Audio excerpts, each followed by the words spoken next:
At 19, I walked past a tiny watch shop and saw a timepiece that stopped me cold. I didn't buy it, and that single decision still quietly haunts me today.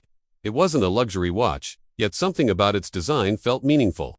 A soft silver dial, clean indices, and a bracelet that shimmered under warm store lights captured my attention completely. I stood there longer than I planned, imagining it on my wrist during every milestone ahead. Birthdays, promotions, travels, memories, everything suddenly felt connected to that single, ordinary-looking watch. Money was tight then, and $500 felt like a mountain. I convinced myself responsible choices mattered more, and unnecessary desires should wait for some mythical better time. Walking away felt practical, even mature. I told myself I'd return when things improved. But deep down, something inside whispered that hesitation rarely protects dreams. It usually slowly destroys them. Weeks passed, and life moved fast. Every morning, I considered going back. Yet excuses formed quicker than intentions, and each day made the distance between me and that watch grow. Finally, I gathered courage to return. My heartbeat raced as I approached the window, expecting the familiar gleam. Instead, an empty space sat there, silent, indifferent, painfully final. I asked the shopkeeper if it was sold.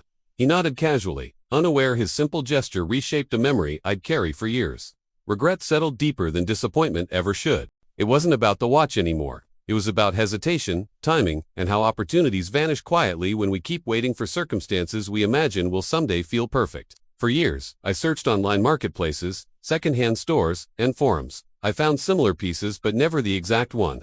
The original held meaning no replacement could genuinely recreate. Every time I saw someone wearing a similar model, a sting hit me. Not jealousy, just the reminder that some choices define us precisely because we didn't make them. As my career grew, I bought nicer watches, beautiful ones, expensive ones, yet none carried the strange emotional weight that inexpensive piece had quietly offered me at 19. Sometimes, I sit with my collection and imagine an empty slot reserved for the watch that never became mine. A ghost space, softly reminding me to act sooner. I've learned regrets aren't always loud. Sometimes they whisper, disguised as moments we barely notice slipping by. One decision, one hesitation, can echo longer than we ever expect. Now, whenever something feels right, I listen. I lean forward instead of stepping away.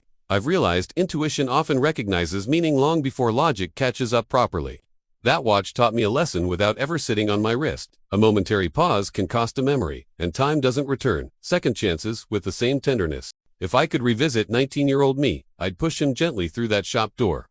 I'd whisper, some choices matter precisely because they're impractical. By what moves your heart? Today, I still think about that dial, that bracelet, that soft shimmer. Not because I lost an object, but because I ignored a feeling that deserved to be honored. The regret isn't painful anymore, just present. A quiet reminder that meaningful things often appear ordinary at first, waiting for us to trust the unexplainable pull they create. So now, when moments offer meaning, I choose quickly. The world doesn't pause for indecision, and somewhere in time, that watch still ticks, just not on my wrist.